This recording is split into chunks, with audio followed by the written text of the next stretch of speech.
стороны, который, в принципе, мы и все наши аэро возмущены, потому что начали делиться, власть начала делить своих и чужих. Вместо того, чтобы объединить нас, в принципе. Мы слышали громкие слова 2,5 года тому назад, что народ мы будем объединять. Но, к сожалению, этого и нет. Сегодня, когда стал вопрос Пицунского госдачи, я хотел бы в этом чуть-чуть, по моим пониманиям, раскрыть. Извините, что записывал, что нас русское, как лучше, наверное, по-русски, да? Пицунская госдача, она, в принципе, являлась еще с времен советских времен, еще при Хрущеве и при Сталине.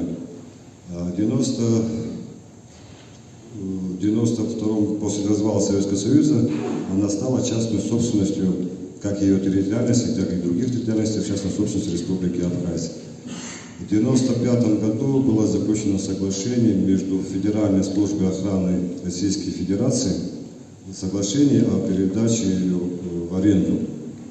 В принципе, слово аренда у нас существует. Но великий Владислав Арзамба с его решением депутатов было передано безвозмездно отчуждаемой ее территории. С таким условием, как я понимаю, пользовались они, в принципе, срок оключения, в принципе, не было подписан. Но это можно сказать, что Софья Хозер и подарок. У Язым Хазапа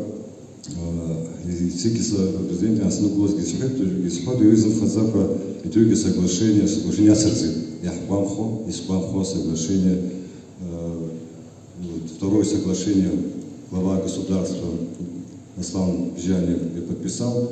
Я в этом не согласен, потому что там есть очень много, во-первых, нарушений было, когда он подписывал, а второе, в принципе, изменения в Конституции. В этом и отчуждаемая территория, так там, акватория Черное море, и саму территорию в частную собственность.